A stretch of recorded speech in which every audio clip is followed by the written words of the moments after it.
Hello, is anybody out there?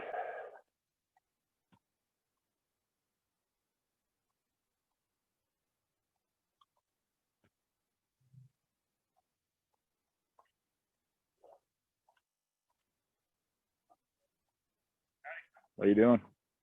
How are you today? Good.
Hi there. How you doing?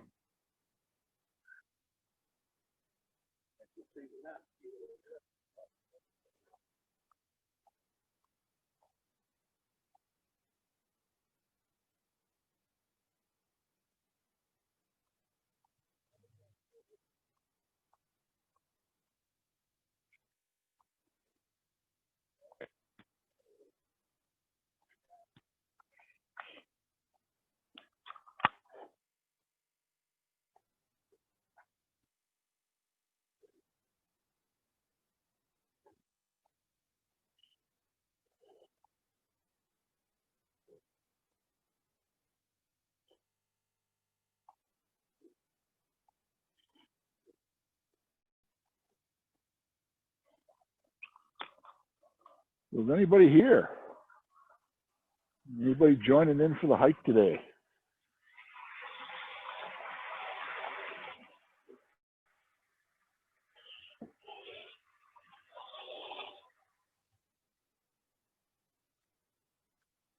Ooh, there's some fish in there.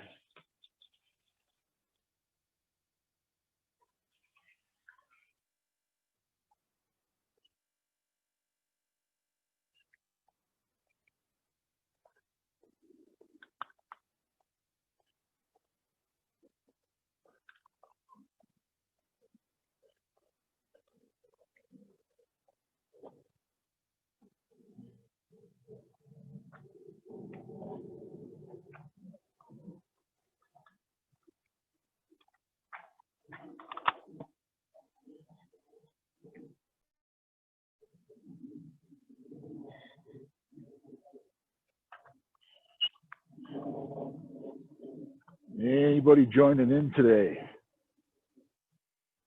Good morning. Actually, afternoon, I would guess, depending on where you're at.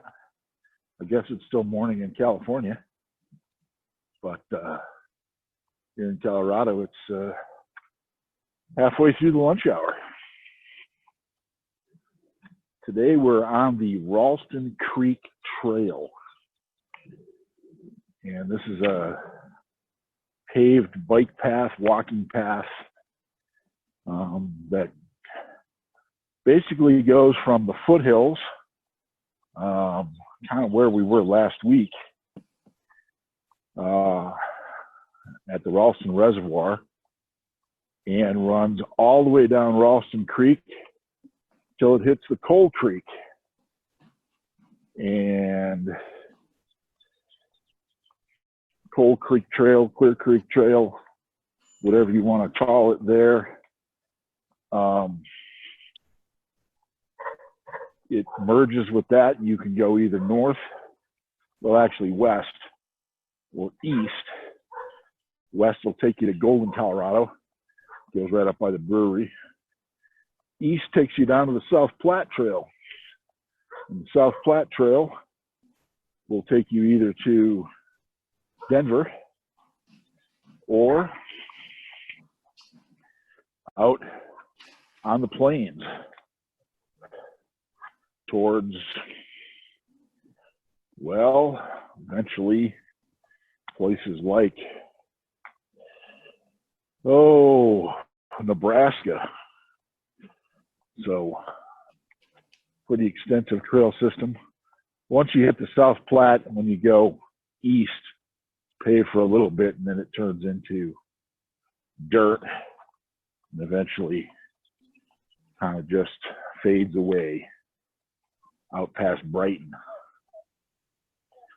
But anyways, lots of people out today. Some people walking in the creek, people in their backyards.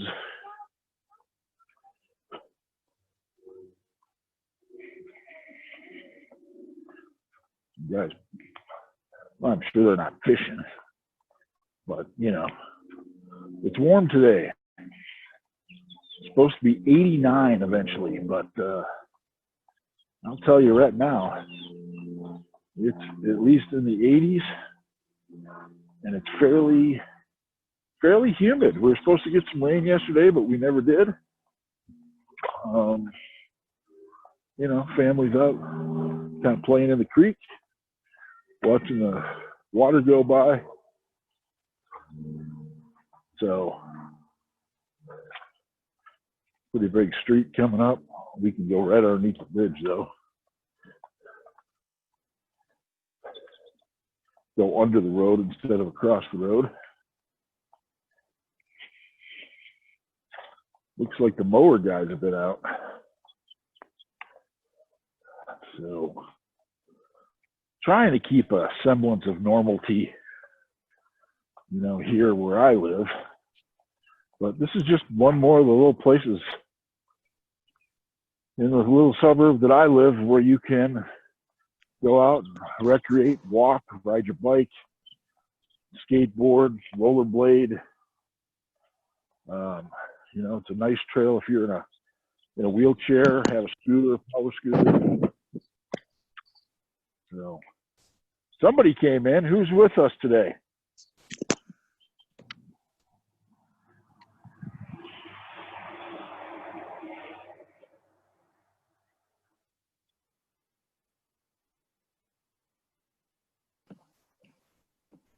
I'm here, Chris. Oh, who's that? Michael. Michael. You might be the only one with us today. I'm here too. Oh, who's that? I'm Anna. Anna. How are you? Hi, Chris. I got the camera pointed forward, and so I can't really see who's with us today, but figured I'd just ramble on until anybody showed up. I'm kind of cheating. I'm not walking. Sorry, I just got out of another meeting. That's okay. Hi, Chris. I don't know if you can hear me. This is Anna Maria. I'm actually just watching in to see how you guys are doing this program. I found it very interesting. Oh. Well, thanks for joining us. I don't know, it might have gotten dark, but yeah, so really the whole premise of this is we talked about in the first couple of weeks about things that would be great to take with you in planning a walk or hike. And then we just kind of went out and started walking. And the whole premise was to get out of your house and to come walk with us. And, half an hour, 45 minutes, whatever, just to get out, even if it's down to the mailbox, the end of the block, around the block, or to seek out a new location, wherever you live, and just go out and do a little walking. So last week I had a grit freedom chair that we used a little bit. We went out and powered that around with my arms, and then did a little walking after that.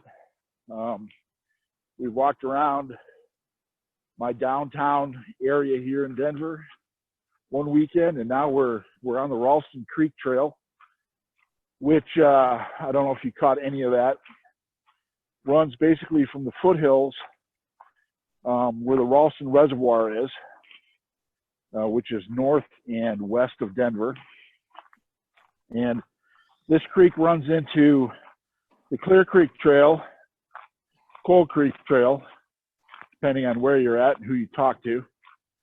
The Clear Creek Trail runs into the South Platte Trail, and the South Platte, of course, runs through Denver. So you can take that South Platte Trail all the way south to Chatfield Reservoir and all the way east through Brighton and out onto the plains.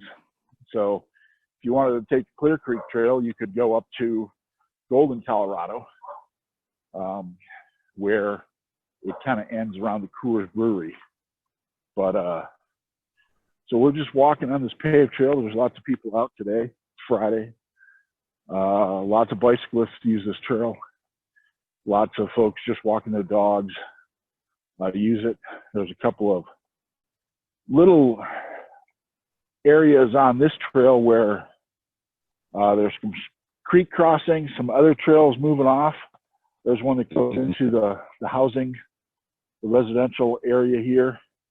Lots of little places for the locals to just kind of wander over from their homes and walk in this trail or ride or do whatever. This is a really nice one because if you're in a wheelchair, power chair, scooter, this is a great trail. It's paved, it's well maintained. They have a little sweeper, like a car, and they just run the sweeper down it to get all the branches and twigs and that sort of thing off of here. So it's a pretty well maintained and kept up trail. It is, since it follows the creek, it is a pretty easy grade. We're actually walking downstream instead of upstream. So I actually am going to have a little harder time when I turn around because I have to walk uphill. Although it's not bad. I don't know if it's even 1% for the most part in here. But, a little lake in here. Guys planting some grass, I guess. I don't know, over there. Looks like he's fertilizing. So lots of little parks and everything. Here in Denver, we still have, the playgrounds are still closed. The tennis courts, for the most part, seem to be open. They were at one point all locked, and all the locks seem to be removed at this point, although nobody has given the okay for the playgrounds to start up yet. So that's kind of what we got going on. Today, probably probably go for a half an hour, 45 minutes. We got a couple other things going on today. Of course, one being tonight, our big gala fundraising event, which is online at this point. We wish we could do it in person, but we had to move it online. It's our major fundraising event for the year, and we just felt we needed to move it online versus cancel it because with everything that we've been doing the past couple of months, which is actually quite a bit, we're well over 130 online webcasts like this. We're probably over 400 unique different individuals joining in. And I know we're getting close to at least 2,000 registrations for however long this has been now, 9 weeks, 10 weeks. I couldn't even tell you at this point. But all of our staff have been very busy bringing all this online content and coming up with new trainings, going through equipment, finding gear for people, mailing gear for people, lots of different things that we've been participating in and trying to get done in the time that we have, especially since we're not traveling. It's been nice in one way, and in another way, frustrating. I know everybody wants to get outside and at least through some of these online webcasts, and we can do that. I'm going off the sidewalk a little bit just to kind of change up the pace. But it's been interesting. So we're glad that we can bring you, these activities, and hope that you'll join along. I know on some of the things like our cycling, other people are on the different apps to cycle along on their trainers and stay inside, do those things. And the whole gist of this was hopefully to get everybody outside at least once a week and you know, enjoy just walking around your neighborhood or finding a new spot to go walk around. Hey, Chris, I'm curious. Can you hear me? Yep, I can. Okay, I switched over to my phone. I'm going for a walk. Oh, good. Good.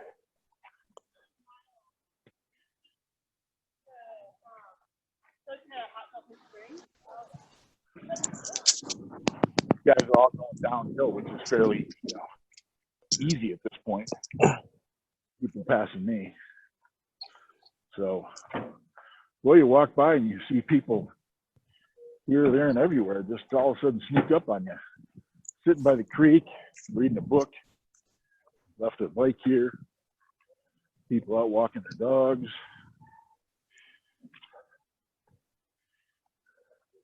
A lot of people have taken the time to, of course, work in their houses. This one looks like they redid their fence.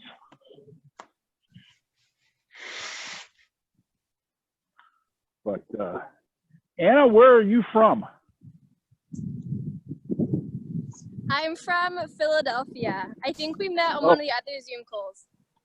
Okay, Yeah. we did. It's funny because usually when I run around my neighborhood a lot, and ever since quarantine started, it's suddenly so packed. Like all my favorite trails, I'm having to like weave in and out of people. But it's good that everyone's getting out. Yeah, it is. It's nice. Well, I'm at the part of this trail right here where it goes to the street because the Ralston Creek kind of goes underground for a little bit and past some houses.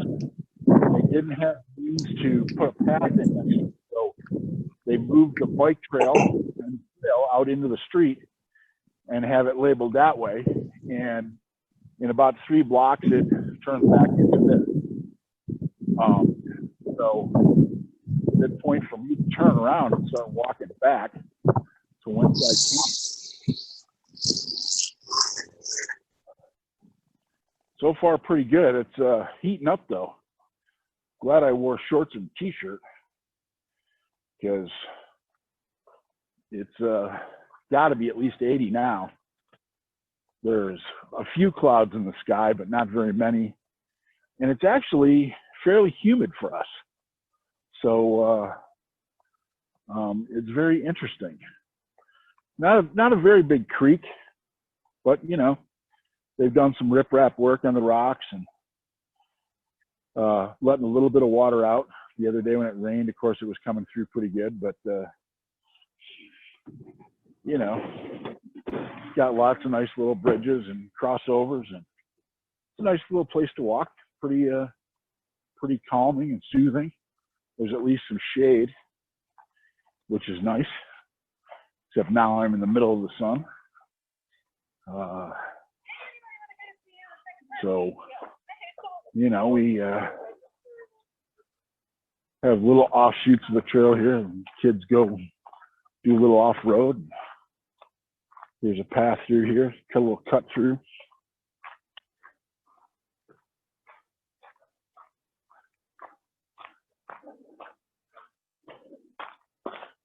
Usually this is pretty busy. I know that a lot of people have seen an uptick in recreation on their bike paths or hiking paths, their forest preserves, all those things, whatever's been open. Here in Denver, we have seen it as well, but so many people get outside and use these paths every day that this is pretty normal.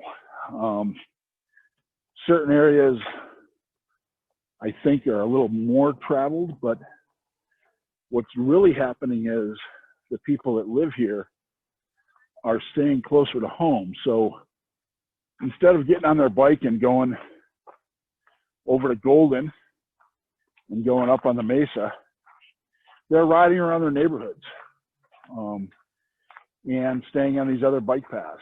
So it's interesting. You see more of the same people as we do this than people that you've never seen before. So I know at my house I ride around the neighborhood on my bike, and there's a constant barrage of people waving at you and chatting with you, and good to see you again today type of thing.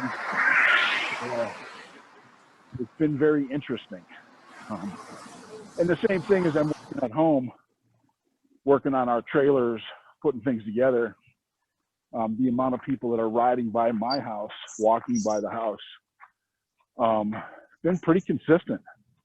So, maybe we're getting back to the point where people actually know their neighbors, which would be something special, huh?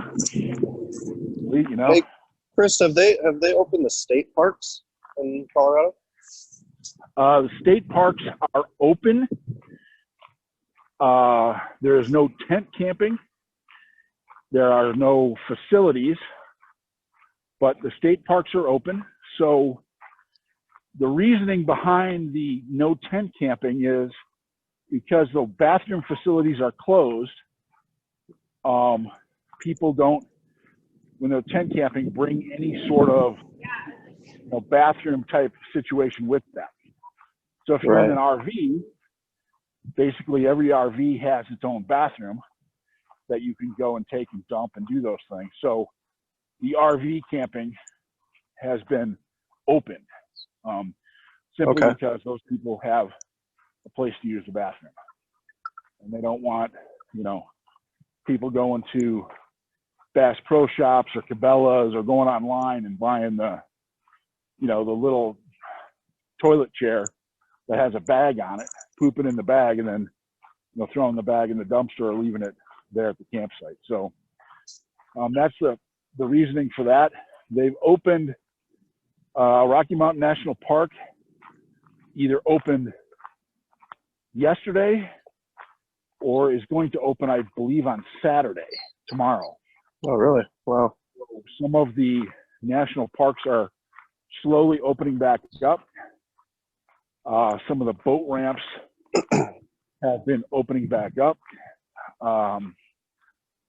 So as you get to that, the BLM on the Colorado River, they've opened those boat ramps. So people, have been rafting. People have been kayaking. Big Soda Lake, where we do a large kayaking program usually, is opening, but they are opening only to be on the water.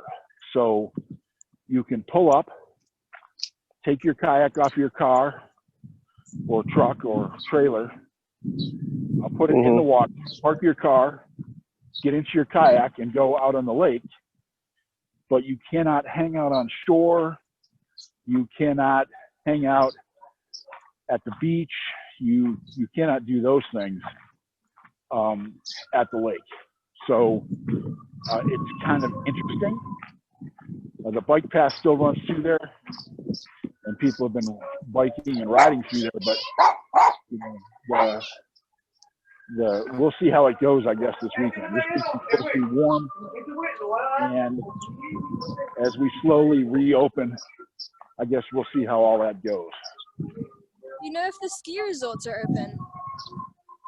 A-Basin opened Wednesday. They are allowing 600 people per day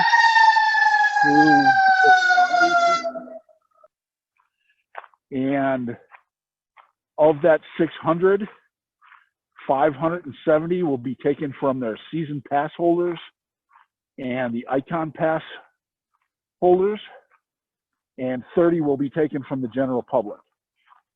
The rationale behind that is locals have a season pass, and lots of people in Denver have the Icon Pass.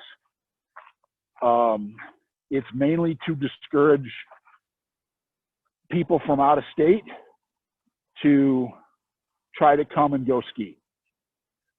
Because of course, you know, as you're traveling is where you could run into somebody or, you know, do something where you could encounter somebody that does have COVID, or, you know, there's just a greater risk to it. Plus those people would have to stay somewhere, and that just adds to, you know, what's going on.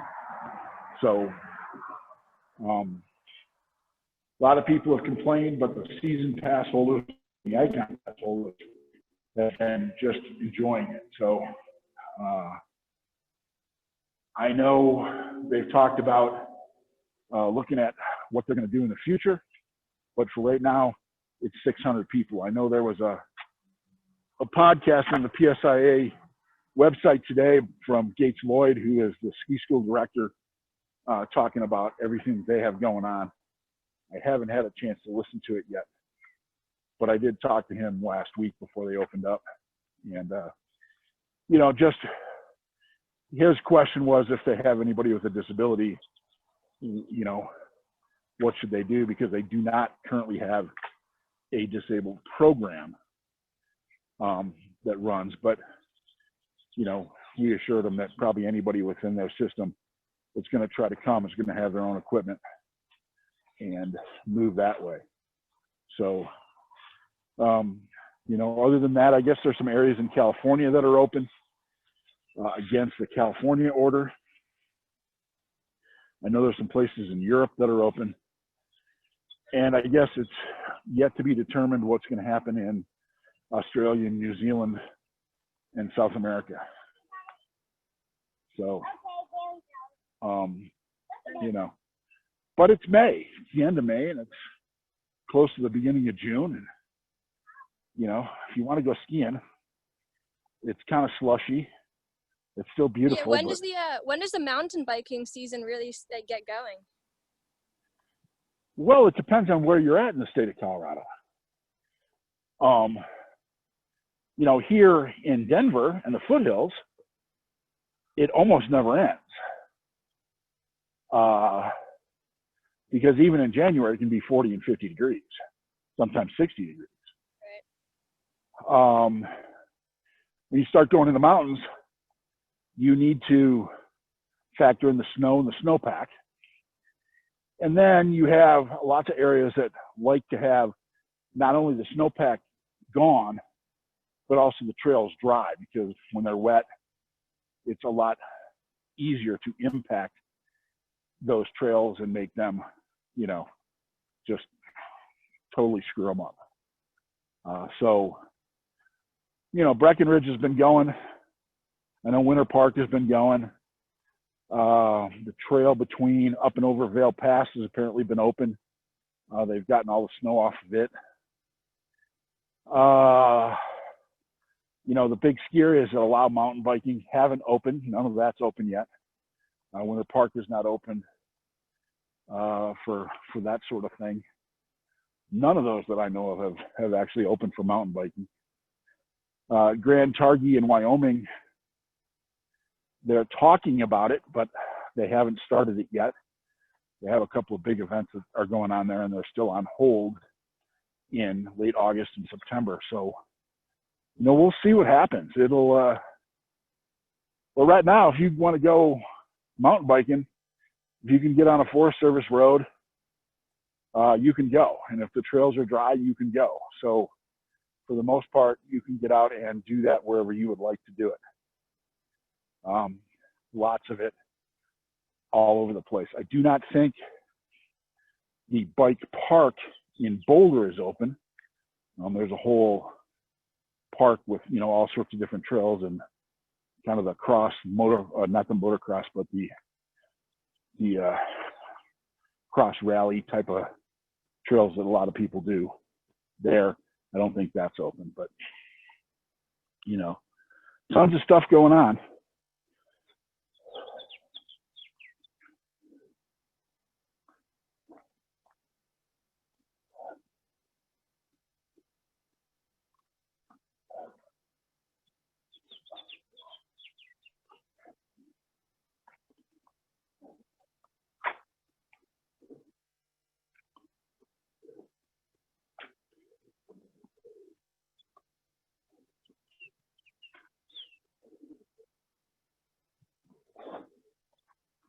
Did I lose everyone? Still here. Oh, okay. I don't hear anyone, but I'm switching back from, it was kind of a test for me to go to my phone. I'm going to switch back to my laptop. Okay. Trying to figure out all the technology. Well, yeah. It's like one of my biggest challenges. Hey, is there a way, do you know, Chris, if there's a way to turn the camera around on your... Yes, the upper left. Uh-huh. So I have an if you go iPhone, to so my upper left is the audio.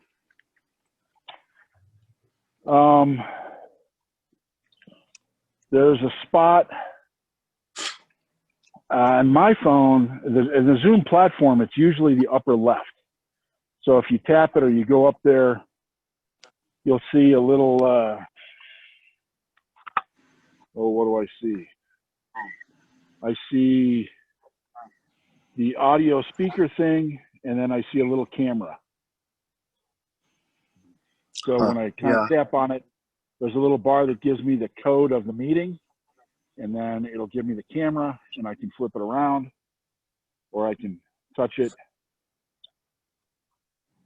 I can get it back and go the other way. Okay. So that's where it is on mine. It doesn't give me... Yeah, it doesn't give me the camera option. Unless I need to put the video back. Hang on, let me put the video back on.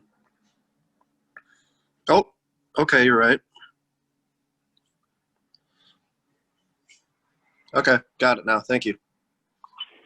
Yeah, that would make sense. The video's got to be on to change the camera, because it doesn't matter if the camera's off.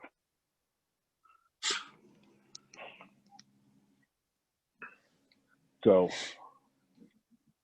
yeah, I didn't figure that out for a while, that you could change the camera around.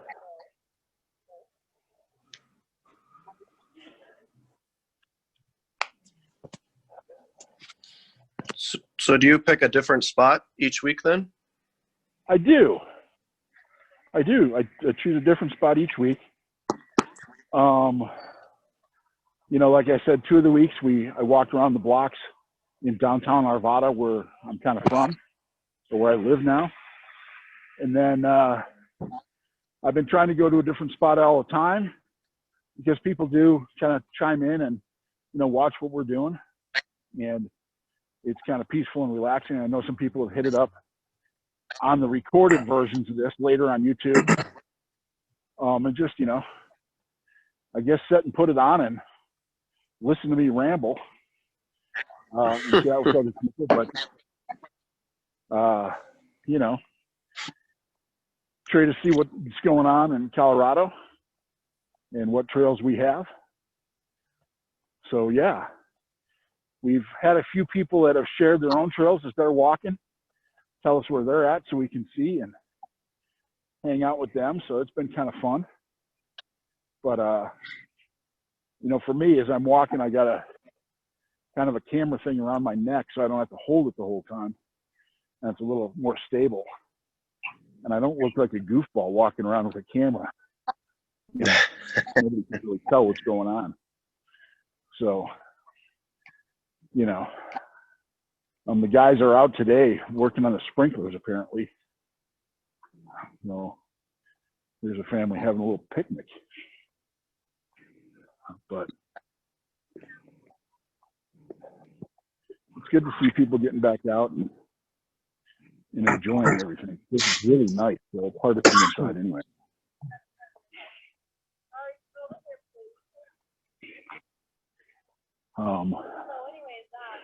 Yeah, we're really fortunate to have all these little paths and bike paths here in Denver. If I wanted to, on these paved paths, I could walk or ride or take a power chair, and we probably have well over 150 miles of these paved paths. I could literally take this one down to the South Platte, go through Denver, go all the way south of Denver, go all the way around 470, come back to the north, past the drag strip, end up in Golden, Colorado, and basically come right back to where I'm at in a big, huge loop of of over 100 miles.